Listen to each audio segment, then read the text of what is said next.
26 दिन बाद भी मिडिल ईस्ट में महायुद्ध के बादल छटने का नाम नहीं ले रहे हैं। ईरान और इजराइल दोनों ही तरफ से एक दूसरे पर ताबड़तोड़ मिसाइलों और रॉकेटों से हमले जारी हैं। जी आपको और तस्वीरें दिखाते हैं किस तरह से कई शहर इन हमलों में तबाह हो चुके हैं। तेल अवीव, हाइफा, इरबिल, युद्ध, साफेद, बेनी ब्राक, कराज और तेहरान शेर की ये तस्वीरें जो बता रखी है कि किस तरीके की तबाही हो चुकी है। बस 4 दिन में पूरे 1 महीने हो जाएंगे, लेकिन क्या ये जंग खत्म होगी? क्या तेल संकट, ऊर्जा संकट, ये जो पूरी दुनिया में इस वक्त चर्चा का विषय बना हुआ, वो खत्म होगा? इस बीच अमेरिकी राष्ट्रपति डोनाल्ड ट्रंप ने दावा किया कि अमेरिका ने युद्ध जीत लिया है। व्हाइट हाउस में मीडिया से बातचीत में उन्होंने कहा ईरान परमाणु हथियार नहीं बनाने पर सहमत हो गया और अब समझौता करने के लिए तैयार है। इतना ही नहीं, डोनाल्ड ट्रंप ने आगे कहा कि लगातार हमलों के बाद ईरान पूरी तरीके से कमजोर हो चुका है, उसके पास डील करने के अलावा कोई विकल्प नहीं बचा। दोनों देशों के बीच बातचीत जारी है, इसमें अमेरिका के टॉप अधिकारी शामिल हैं। ट्रंप ने आगे कहा ईरान अब बातचीत में समझदारी दिखा रहा है और जल्द समझौता हो सकता है। तो अमेरिकी राष्ट्रपति के इस दावे पर कई सारे सवाल है। हमारे साथ 2 मेहमान हैं, डिफेंस एक्सपर्ट हैं, वाइस एयर मार्शल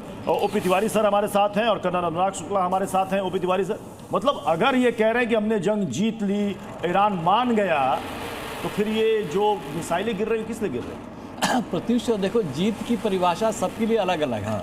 अपनी परिभाषा के अनुसार तो ट्रंप साहब जीत गए हैं, लेकिन ईरान तो मानेगा नहीं ना। ईरान की अपनी शर्त है। ईरान जब डिफिकल्ट टाइम देख चुका है, पूरी तरह से तबाह हो चुका है, लेकिन ईरान की क्षमता इतनी है कि अभी भी ये इजराइल और यूक्रेन, जहाँ तक अमेरिका का सवाल है, अमेरिका के सारे बेसिस तो तबाह कर दिए हैं और अमेरिका के जो उनके जवान हैं, जो ऑफिसर्स हैं, जो पायलट से फ्लाइंग करते थे, उनके पास कोई मनोबल नहीं है, वो भाग चुके हैं। अमेरिकन बेसेज जितने भी थे मिडिल ईस्ट में, हर जगह से वो बिल्डिंग में जाके छिप गए थे। तो इनको मालूम है कि हमारी जवान मशीन भले ही है, लेकिन जो मैन बिहाइंड द मशीन, जो सबसे इंपॉर्टेंट होता है, उनमें कोई मनोबल नहीं है। तो उनको मालूम है कि हम एक पागल के लिए क्यों लड़े, जबकि ये ईरान के लिए अलग है।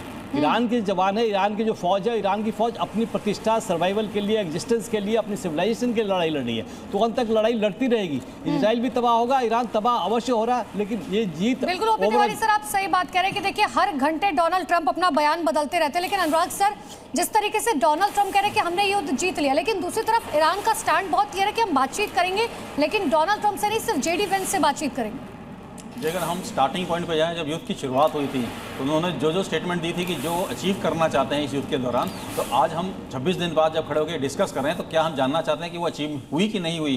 डोनाल्ड ट्रंप ने बोला था कि बैलिस्टिक मिसाइल नहीं बननी चाहिए, उन्होंने बोला था न्यूक्लियर प्लांट को डिस्ट्रॉय करना चाहिए, और भी कई सारी चीज़ें बोली थी। तो आज 26 दिन के बाद क्या हम समझते हैं कि वो चीज़ें अचीव की हैं? अगर हाँ, तो डेफिनेटली युद्ध जीत गए हैं ट्रंप, और अगर नहीं तो फिर क्वेश्चन मार्क तो लग ही जाता है उसके ऊपर। अगर हम असली विजय की बात करें तो दूसरे एंगल से देखें, ईरान के एंगल से, तो ईरान को इसमें सबसे ज़्यादा फायदा ये हुआ है कि उसके क्या कहते हैं, जो सैंक्शन है एक ख़त्म हो चुके हैं इस तरह से अगर देखा जाए, क्योंकि वो आज अपना तेल बेचने में कामयाब है, उनके तेल को बेचने की इजाज़त से मिल गई एक तरह से।